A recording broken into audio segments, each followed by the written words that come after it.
Today we're going to answer the question, is the larger and more expensive Tab S7e the better choice, or should you consider the more affordable and more powerful iPad 9 instead? There are some incredibly important differences between the two, and a couple of things that you absolutely need to know before making a choice, so let's take a look. When we compare the size of the devices, the Tab S7e is noticeably bigger, and if we look at them at portrait mode, it's a little bit wider and then considerably taller. This becomes an even more important factor when we evaluate the display because of the differences in design. The iPad 9 still has an older style design, with larger bezels on the top and the bottom, and then a home button. Now, because of these larger bezels, even though the Tab S7 FE is only about 1.5 inches taller, the display on the FE is almost 2.25 inches longer, which is quite meaningful. And I'll come back to this later on when I compare the displays. Continuing with the design of the iPad 9, we've got a power button at the top, volume up and down controls on the right, and then a lightning port at the bottom together with speakers. In contrast, the FE has a much more updated design with squared off edges, rounded corners, and then small bezels all the way around. On the right side, we have a power button, volume up and down controls, and then a micro SD card slot, which is an important feature that lets you expand the internal storage on the FE by an additional 1 terabyte. On the bottom, we have a USB-C port for charging and connecting various accessories, and then there are speakers on both sides of the device. Now, to me, that's a really important feature because it provides a better audio experience when you're viewing content in landscape mode or when you're gaming, which I'll get to in a minute. For biometric authentication, we start seeing some more differences. The iPad 9 uses Apple's traditional Touch ID sensor, which is integrated into the home button, and the Tab S7 FE uses face recognition with the front-facing camera. And the way I look at it is that it comes down to which one works better for how and where you use your tablet. Some people prefer face recognition because it doesn't require you to touch a certain button. You can just pick up the device and it's ready to use. And then other people like Touch ID because it's more reliable. Now let's get back to the displays and take a look at the differences.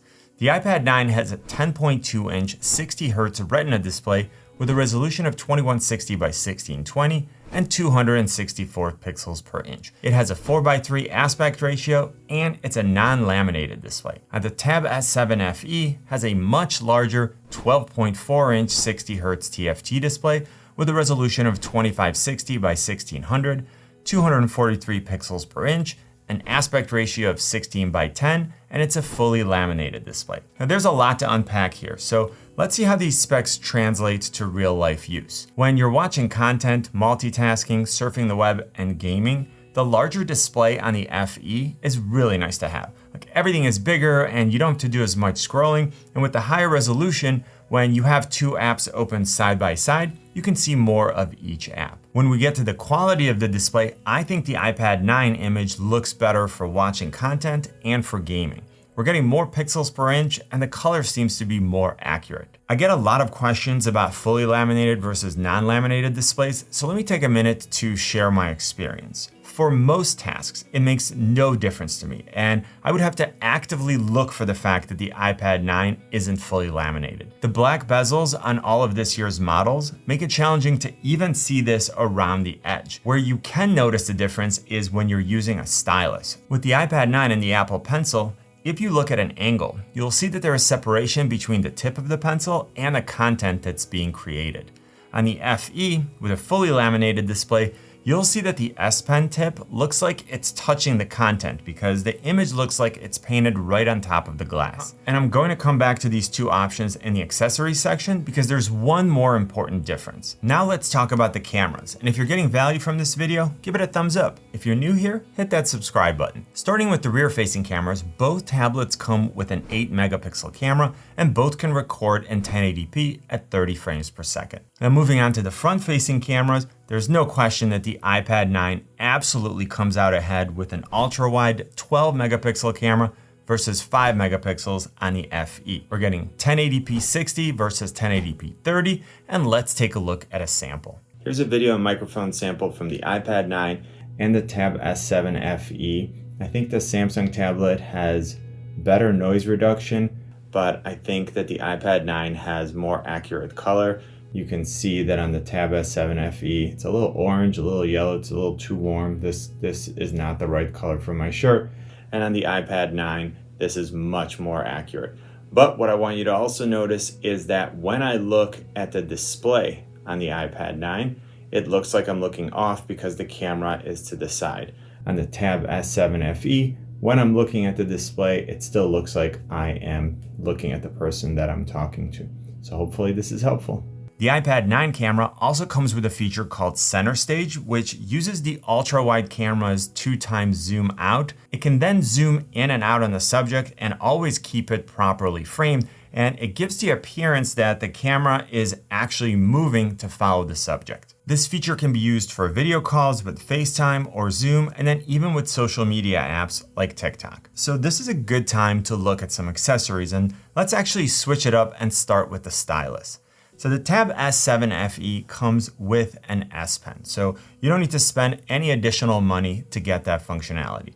And the iPad 9 is compatible with the first generation Apple Pencil, which costs $100. This pencil charges by plugging it into the Lightning port or with the included adapter and a Lightning cable. The FE S Pen is not the Bluetooth enabled one that you get with the S7 and the S7 Plus, so it doesn't come with those wireless capabilities, and it also doesn't require charging. It does, however, have a button, which adds some great functionality. As far as actual user experience, the Apple Pencil and the S Pen are quite different. The Apple Pencil has a more firm tip to it, so it feels like you're writing on a single sheet of paper on a hard surface. The S Pen has a softer tip, so when you use it, it feels like it gives a little, and it does have the feeling of writing on an actual pad of paper where the pages would compress as you apply pressure. When it comes to keyboard cases, there are a lot of options from Apple, Samsung, and a lot of third-party manufacturers. So I want to talk about the size rather than a specific model. Now, because the Tab S7 FE is wider, the keyboards are larger and they can be more comfortable to type on. The iPad 9 isn't small like the iPad Mini 6, so the keyboard cases are definitely usable. It's just not as comfortable if you plan on doing a lot of typing. Both tablets can also be paired with an external keyboard and a mouse if you want the best user experience. Now, this is a good segue into multitasking, where I want to talk about two completely different types of users.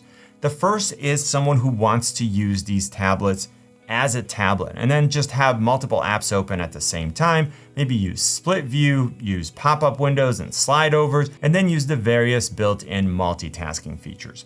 For that type of user, I actually prefer the iPad 9. It's not a huge advantage, but I find that iPadOS 15 is a little more seamless. Now, the second type of user is one who wants to use this tablet as a laptop replacement. And in that case, there's no question that the Tab S7 FE comes out way ahead because of DeX. If you're not familiar with it, DeX provides you with a desktop-like interface with icons, a taskbar where you can minimize and access apps, you can snap windows to the side, you can have floating windows, and it very much feels like you're using a desktop OS. You can also attach an external display, and unlike with the iPad where you can only mirror what's on the display and you normally get black bars on the side, with the FE you get a dual display setup. You can use the entire monitor with no black bars, even if it's a wide monitor. And as I mentioned, if you want, you can pair an external keyboard and a mouse for a more comfortable setup. And speaking of additional display, one great feature that's available with both tablets is that they can be used as a second display with a laptop or a desktop. Samsung calls this feature second display and Apple calls it sidecar. There are still so many people that don't take advantage of this, and I think it's one of the most underrated features that these tablets offer. I actually use it at home with my desktop and laptops, but it's especially useful when I'm traveling and I can have a portable dual display setup with my laptop. If you want to learn more about how to use Sidecar, watch this video right here, and I'm currently working on a similar one for Samsung's second display. Now, all this talk about multitasking may have you wondering about processing power. So the iPad 9 comes with the new 813 Bionic, and the Wi-Fi version of the Tab S7 FE comes with the Snapdragon 778G. I mentioned this in my dedicated Tab S7 FE review, but the 5G version actually comes with a less powerful Snapdragon 750G, so I was excited to see the differences. And for single core performance, the iPad 9 scored 1330 versus 784 for the FE. And for multi-core performance, it scored 3376 versus 2845. So in both cases, the iPad 9 came out ahead. In actual real life use, I found the iPad 9 to be more responsive and less laggy when I'm navigating around, opening and closing apps, or switching between open apps. As far as RAM, the iPad 9 comes with 3 gigs, and with the Tab S7 FE, if you get 64 gigs of internal storage like I did, you're getting 4 gigs of RAM. 128 gigs of internal storage come with 6 gigs of RAM, and then 256 come with 8. Next, I want to discuss gaming. I was able to play all my usual games on both, which includes Call of Duty Mobile and PUBG. Now, one question that I get a lot is whether I was able to use frame rate set to extreme in PUBG, and I was only able to do that with the iPad 9. On the FE, the highest option that I had was Ultra. I also paired an Xbox controller with both, and I was playing games using Xbox Game Pass. For the games that I played, I had a smoother and less laggy gameplay on the iPad 9, and I felt like the image quality was better. When it comes to gaming audio, it depends on how you like to play. If you're going to use the speakers, then the Tab S7 FE is definitely better. It has speakers on both sides, so it makes it possible to identify where sounds are coming from, which naturally is very important. And even in games where that type of feedback isn't valuable, the overall audio quality is better. Of course, you can use a wireless headset with both, but if you want to use a wired one, which is what I do, then things shift in favor of the iPad 9 because it has a 3.5mm headphone jack. If you want to, you can use a USB-C to 3.5mm adapter with the Tab S7 FE, but depending on how you hold the device, it may get in the way because the USB-C port is right in the middle of the short side. Moving on, a couple of super important things to consider when you're shopping for a tablet are the apps and the operating system. So whenever I set up an iPad, I love the fact that Apple has an extensive and reliable app ecosystem. The Play Store also has some excellent apps, but I do find that I run into more issues like apps that won't open in portrait mode instead of landscape, and then a few other quirks. And I've said this before in other videos, this isn't Samsung's fault because they aren't writing these apps and they're not in control of the Play Store, but it is still a reality. Now, if you're looking for productivity apps, you should have no problems finding great options for both tablets.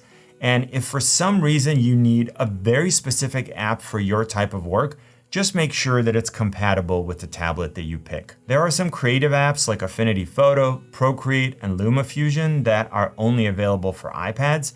So if you're set on using one of those, then that would be a reason to choose the iPad 9. So far, I've been able to find the same apps that I need or alternatives for Android that offer very similar functionality for most things.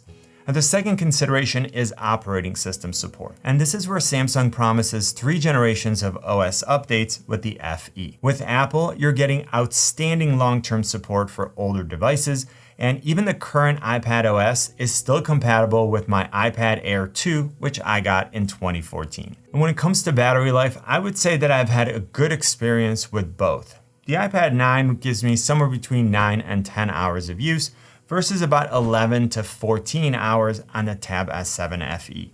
I'm always going to mention that this depends on the tasks you're performing, the display brightness, and any accessories that you may be powering off of your device. When it comes to charging, I love that the Tab S7 FE shows me whether I'm using regular or fast charging, and it also shows me how much longer I have to wait until I get a full charge. Now let's talk about configuration and pricing, and this is where there's something really strange about the FE pricing. So the iPad 9 is available with 64 gigs of internal storage for $329 or 256 gigs for $479, and both models support 4G LTE. Now these are the official Apple Store pricing, but most of the time you can get better prices by using the links in the description. Now moving on to the Tab S7 FE, we've got a lot more to look at. So the Wi-Fi only version comes with 3 options, 64 gigs for $480, and then both the 128 gigs and the 256 gig models sell for $599. So I'm not really sure why anyone would buy the 128 gig version. Also, remember that you can add up to a 1 terabyte micro SD card for additional storage. If you're looking at the 5G model, then the only option is 64 gigs for $670, and it comes with a less powerful processor. Now remember that with every model of the Tab S7 FE, you do get an S Pen, so if you need a stylus, make sure that you add $100 to the price of the iPad 9 for the first generation Apple Pencil. All right, so here is how I would choose. And remember that I have links in the description to all the products and accessories that I talked about. I would get the iPad 9 if I was looking for a better display, more processing power, better cameras, and better multitasking in tablet mode. I would also choose it if I prefer Touch ID, want a 3.5mm headphone jack, appreciate longer operating system support, and if I wanted to spend less money, even after adding the Apple Pencil. I would choose the Tab S7 FE if I wanted a larger display, a more premium looking tablet, better audio quality, and speakers on both sides. If I prefer face recognition, want the option for 5G, the ability to inexpensively expand the internal storage with a micro SD card, and I wanted a more complete laptop replacement option with DeX. Hopefully this video was helpful. Click on my face to subscribe and then watch this video comparing the iPad 9 to the iPad Mini 6. You know what I always say? Buy it nice or buy it twice. Good luck and see you soon.